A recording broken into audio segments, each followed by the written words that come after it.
Welcome to the Network Build Grow podcast, the show where business owners, entrepreneurs, and professionals share their stories, lessons learned, and powerful strategies for building relationships and growing their circle of influence. With Melissa Taylor, your host, each week we'll bring you actionable insights to help you build a better network and a better business. Let's dive in. Are very excited to have Dana Klein of Klein Strategies with us today. Welcome, Dana. Hello. Good to see you. Hello. Yes, always good to see you. Before we get started, tell me a little bit about Klein Strategies. Well, first of all, that's not exactly the most creative name, but it does kind of link back to sort of what I've done over my career. I was in financial services for over 35 years. But what I learned along the way is that, and a lot of it was working with investors, working with a lot of what are euphemistically called intermediaries. So you work with a financial advisor, he's an intermediary. You don't buy, it's kind of like prescription drugs, right? You can't go and get that drug. You got to go to a doctor first. And so I would work with them, and I worked for companies that provided them with products. But what I learned is that it ain't the product. Yeah. They're commoditized, particularly in financial services, where you can create something, and when you create it, you tell the world how you did it. It's not like a drug where, we spent years perfecting this thing, but then we own it for, decades. No, tomorrow somebody else can replicate it. So these things are like, and I hate to say this, but to some degree, it's like salt. Tell me the difference between Morton and Diamond Crystal. Maybe one is a little thicker than another, or whatever. It doesn't matter. The point is that what matters is your relationship. And that's what I worked on for the last 25 years, is understanding relationships. And along the way, I really got involved with trying to understand what's the psychology behind people make decisions.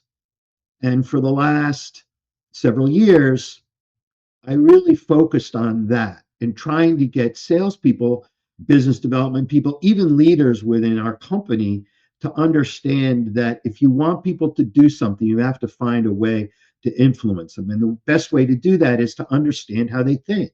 And everybody's different. We all have different personalities. You have one personality. I'm a little screwier. I think differently. But that's why we're who we are. That's what makes humans human. And so understanding how you make decisions really matters. And then how do you sort of connect that to how you establish a relationship? And then how do you go from, well, I really like you, Melissa, you're terrific, but why should I pay attention? Like, why do I really believe you? What is your competency, your credibility? And then, okay, you're good. You're really good. This NBG thing is great. It's the best by far. And I will tell anybody this. It is by far the best networking group. I've told people that live in like Michigan, here, do this, join NBG. Yes, I know you can't come to a brewery in Charlotte and have a Dunkin' Donuts coffee in the morning, but this is the best one, and this is why, and I walk through that. But the point is, like, you build that relationship. Yes, you've done that, but how do you get people to actually come? How do you get them to actually then you motivate them to actually say yes, or to follow your direction, whatever that is. So, and there's a process to it. And the reality is that psychologists have been studying this for 100 years. And they've really figured it out. And so, look, I'm not a psychologist. I don't do the research. You once asked me, do you do the research? Heck, no, I do not. But I read all the research. It's kind of like Malcolm Gladwell. He doesn't do any research. He writes a book about it. I don't really spend the time writing books about it, but what I do is help people understand what that is. And then number two is I figured out along the way, I've given hundreds of presentations, workshops, keynotes, you name it. And you know what I learned? That my mother used to call it Chinese food. 1 hour later, you're hungry again, right? What do you remember Monday morning when you're back at your office? You went to a conference, you sat in a sales meeting, whatever. What do you actually do? And so what I learned is that people don't want information, they want application. And the best way to do that is the concept of repetition. You know, you see a billboard that says eat more chicken. You know exactly what I'm talking about and who we're going to. Yep. But it's 10 o'clock in the morning, and you're not going to pull off the road because you need a chicken sandwich. When it's lunchtime, you might actually think about it. And that's why they do the advertising. So the idea is it's the repetition. So what I've moved to beyond doing, a keynote or even a half-day workshop or a 2-day workshop, let's do some coaching. Yeah. And coaching to me is not about you and I one-on-one. I like to do it with relatively small groups that are people that have common interests, common businesses, whatever. Because what happens is it's not just what I can say, it's what your peers are saying. Because that's a big part of how you move forward is it's like, yeah, I was talking to this guy and he has a business like mine, and I can apply that to what I'm doing. And then I can call that person up and network with them and see if Right. we can work with each other. Mm-hmm. And whether it's work with each other, develop our business, or just bounce ideas off each other, which ultimately become much more durable in the long run with your real, let's say your real clients, whoever they are, or the people that work for you. Just it Mm-hmm. depends on the audience, depends on the group.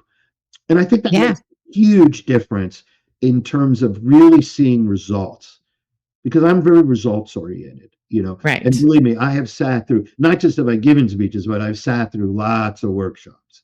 And I got to Mm-hmm. say, it can get very mind numbing. As you know, Mm-hmm. I know. Yes. As a speaker strategist, we hear that all the time and constantly moving people towards application, transformation, change. Yep. yeah. And, you do a great job at that. It really, I mean, unfortunately, every time, whenever you have speakers league, it's like, oh, I got another meeting, or oh, I have to go to this and I have that, or I have a coaching session. It's like, Yeah. and I mean, sometimes it's like there's a 15-minute gap and it's like, no, I'm not going to do it. I'm not going to show up for 15 minutes and leave. It's like Yeah. that bad person that comes to a party. And there's a true story. My brother and sister-in-law were relatively popular at one point in New York, and they went to a party, and a very well-known person who was somewhat more of a celebrity came in. She handed my sister-in-law, who just happened to be at the door, her mink coat and said, "Who's here?" Oh, nobody. Well, I'm going to go into the bedroom and take a nap. Right. Oh my. That's I hysterical. can't really tell you that her initials are Martha Stewart. That's hysterical. Well, let's So jump into that. that's Yeah. kind of, how do you make that difference? How do you become the star that they want to talk to? It's really, and that's a Yep. lot. Yeah, Okay, it let's is. move It on. is. Yeah, absolutely. Now, you mentioned a couple of different times in networking, and you mentioned a couple of Mhm. things about how you can network in different ways. And I know Yeah. pre-show we were talking about how networking is a little bit different. Tell me, since it does mean different things to different people, how do you network? Not just going to events. A lot of people think networking is just events, but you actually take it a lot deeper than that. What I learned is that if you really, a lot of it is I go back to my Rolodex. I have years of names. I think I was telling you I was going through my business cards, and a lot of these people no longer exist, but a lot Hmm. of them have moved on to other things. But I try to find them, Hmm. especially people that I know and have. I know they know who I am, and we have a decent relationship. Hmm. And so, usually I can find them pretty easily. You can use it. I mean, I do use like LinkedIn Navigator. It's a Hmm. little expensive, but it is a good way to find people. Honestly, I don't find emails to be all that helpful Hmm. because, but I project myself. I don't read them. I get them and then I don't pay attention, or it's like, oh, you sent me something 2 weeks ago. I'm sorry. Yeah. So I then try to find a way, text, Hmm. email. I do have a process where I'm going to try to call you first. Okay. I Hmm. believe if you and I, or a Zoom like this, far more valuable when you and I can look at each other and see each other as opposed to I'm on the phone. And Hmm. then below that, in the hierarchy of things, could be a text. Because again, it's unique. I tend to find that email, I don't know about you, but I can't tell you how many emails I get before 8 o'clock in the morning. Yeah, I get a I lot. probably have like 25, 30 emails that came in right around midnight because it's an auto thing. And I get, and they just boom. and I don't always get to all of them. It's like, oh, I got to remember to look for that one, you know. Yeah. Um, so I tend to think of email last. I tend to want to call you. I tend to want to find somebody that you know. And LinkedIn is really helpful because I Mhm. can look at, oh, okay, we're a 2 or a 3, but oh, you know this person. And I may have to call them to say, hey, do you have, Melissa's telephone number? And Right. I think that's the best way to try to do it. Yeah, the phone, good old fashioned phone. It's It so is. funny because I think different generations are different and I don't answer my phone, so you wouldn't get a hold of me. But if you send me a text, I'm Yeah. going to get it. Exactly. And Yeah. I do that. I mean, I believe me, it doesn't, and I understand. And because I'm kind of the same way. If the phone Yeah. rings right now, it's on mute. Yep. And I automatically set my cell phone to, if I don't know you, Yeah. goes right to voicemail. But I Yep. listen to Mine my too. voicemails. And Yeah. if I leave Mine you a too. voicemail, I give you like a couple days. And if you don't respond, then I'll text. And Yep. if I have to, I email. Yeah. And the Yeah. other thing I find is, particularly with whether it's network build grow or whatever, I'd much rather meet you face to face. Right. Now it's harder if I go to a conference, in Mhm. Arizona and I meet somebody and they're from Chicago and we're not going to go get coffee on a Tuesday, at 9 o'clock. Right. But you Well, could do a Zoom. And like you I, said, just that, just even that everything was face to just face is still changed. there. Yeah. Yeah. The So face to face is still there. I still think, like it or not, it's like when it's all said and done, I use ChatGPT all the time. Hmm. But the reality is it's robotic, Hmm. obvious. Yep. You have to really be careful in that regard. And I'm a people person. Hmm. I want to connect with you. So I can't connect with you through a lot of things. I'm going to try Yeah. my best to get in front of you. Yeah.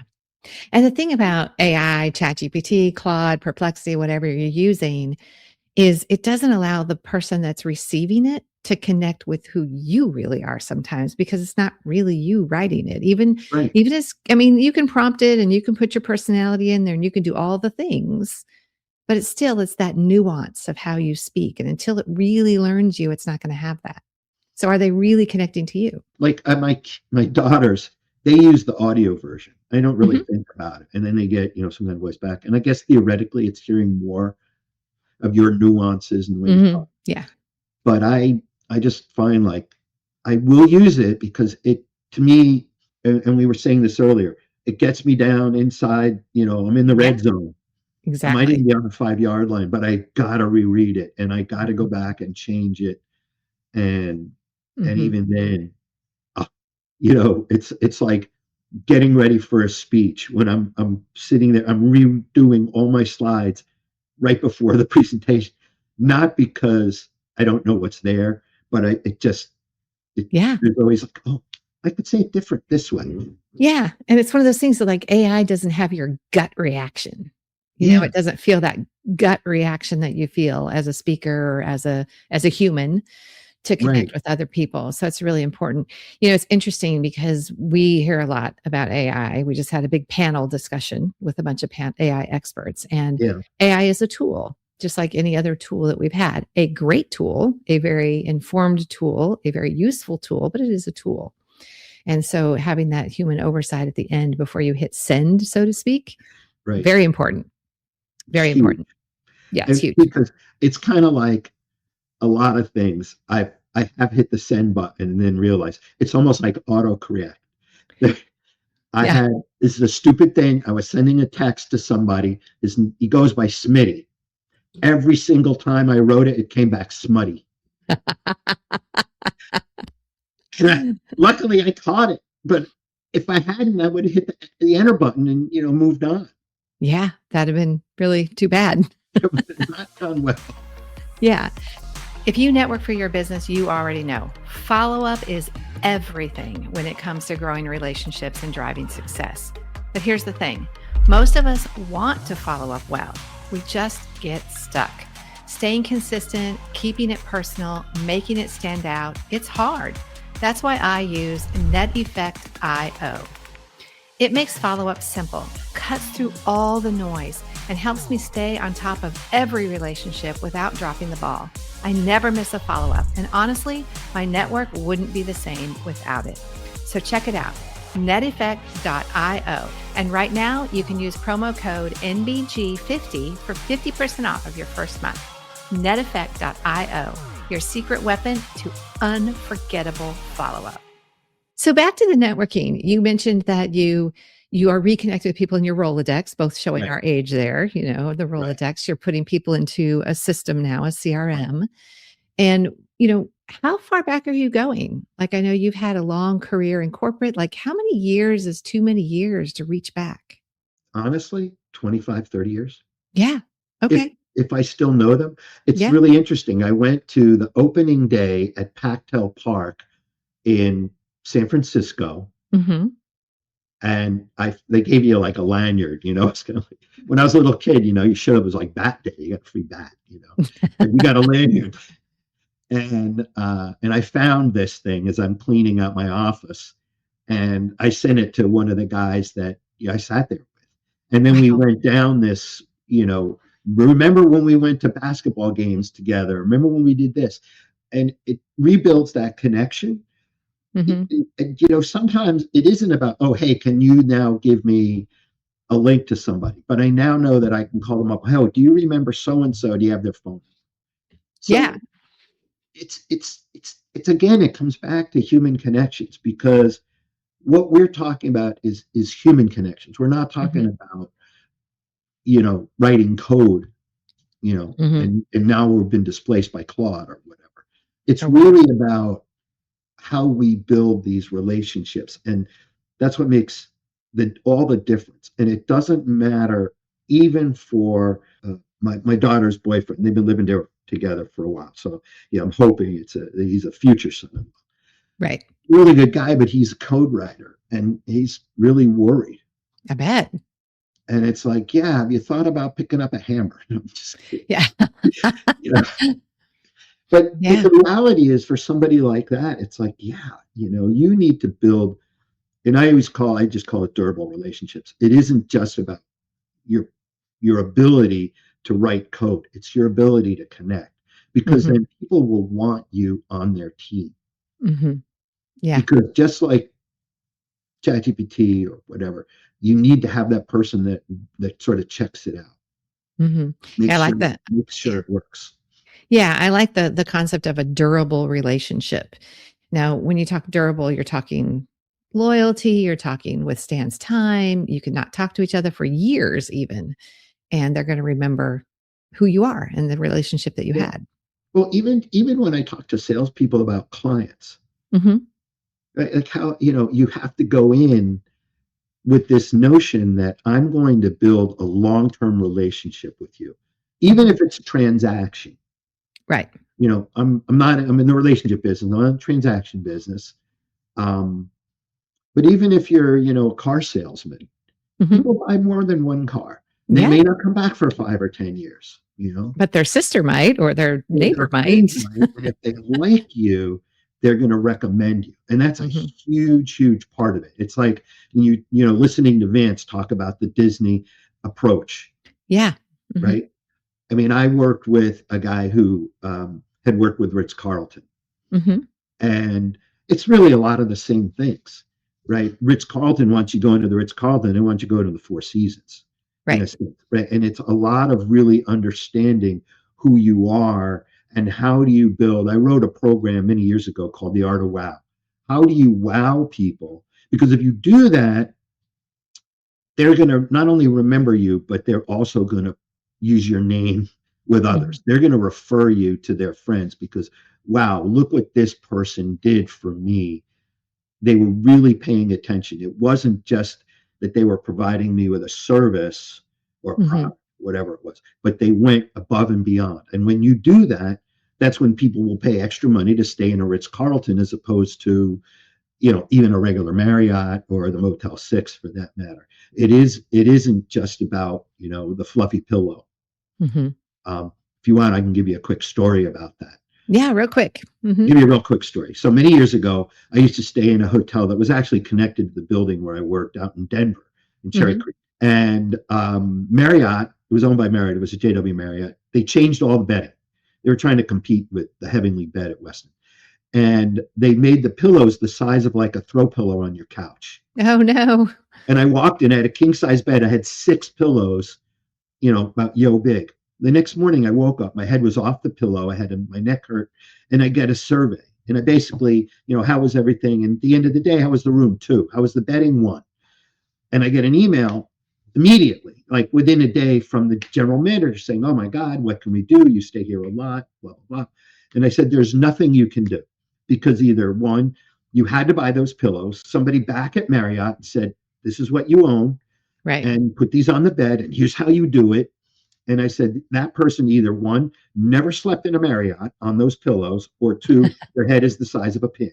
Yeah. He had a joke out of it. He took me to a drink. We are still friends. The next time I showed up at that hotel, because I went there frequently though, Right. where there were 2 king size pillows Oh, on my bed with my name embroidered in the pillowcase. oh my. Now, what did that cost him? Some Couple of time. places, and the Yeah. place was across the street from one of these malls where there's like the guy that does the hats and everything else. Here, Yeah. put this name on these pillows. Yeah. They're my pillows. No Yeah. matter when I went, they were always there waiting for me. And then my wife, of course, says, "Well, what are they going to do? Ship them to every other Marriott whenever you stay elsewhere?" I said, "No, these are good enough." And I use that in my presentation because he wowed me. And here, I'm going to tell you, if you ever have to go to Denver, don't stay downtown at the Ritz-Carlton or any other go to the Cherry Creek Marriott. It's a JW. Actually, it might not be a JW anymore. It's owned by the same guys. Yeah. Because of the way they really take care of you. Yeah. And That's by great. the way, my friend Danny is no longer with that group, and I still stay whatever hotel chain he's with. That's great. That's Because of wonderful. what he did. And Yeah. there's a formula behind that. Oh, yeah. Is it personal? Is it surprising? And does it matter? Tchotchkes don't matter. Right. I don't need another golf ball with somebody's name on, with a company name on it. Yeah. Or a pen or a notebook. Exactly. I mean, Mhm. the pen's nice if I run out of pens, but other than that, what I want is something that matters to me. Right. That's And great. I try to help people understand there's a formula behind how you do that. And that's a lot of the psychology of it, but there's a science to it. It isn't just do it. And Yeah. it works. Yeah. And that's networking. I mean, Yeah. at its rawest form, that is networking. So, okay, let's do some rapid fire questions about Okay. networking, just really quick. I'm ready. Yeah. Fire away. What's one common mistake you see when you're actually go to networking events? This is a simple one. Don't forget your business cards or run out of them. I can tell you, I mean, I go to a conference, I have like a stack like this. It looks like it bulges more than my wallet. But I can't tell you how many times, even when you meet somebody at the coffee thing, "Oh, hey, what do you do?" Blah, blah, blah. And it's like, "You have a card?" "Oh, No. yeah, no." I don't love digital cards. I know a lot of people do it. I'm old, I'm beyond millennial. We'll just say that. Baby boomer. But you know what? A lot of people have said, a lot of people my age, they use digital. And I'm kind of like, no. I want to give you something that you physically touch. It's Yeah. far more valuable, not just to you, but to me. On the back, you can have your QR code and they can, it'll give you whatever you want. And my QR code links to my LinkedIn, but I can have another QR code that links directly to my calendar or whatever. Whatever. Or just, Mhm. it'll download my contact info. Hmm. But give me a card. Yeah, that's the way that I remember who I met is my little stack when I get back to the Yeah. office. And I go Yeah. through it and I'm like, "Oh, okay, this person, Yeah. this person." And look, Yeah. sometimes you take cards and you're like, never call them again. But Well, that's okay. but if it's But you digital, I never know. often forget. If it's a digital card, I often forget that, oh yeah, who did I connect with digitally? Oh, I don't remember. And then Right. I It's don't I somewhere in my forget. phone somewhere that, Mhm. and Mhm. I now what? And Now then I'm what? trying to find it. And it's Yeah. like, just give me your card.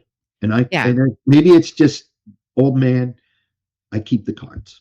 I like it. I like it. So, okay, one more question for you, and then I'll let you go for the night or for the day, rather. How many hours or how much time do you spend during the week actually doing the process of networking, whether it's follow up, connecting with people? Like, how many hours a week do you spend on that?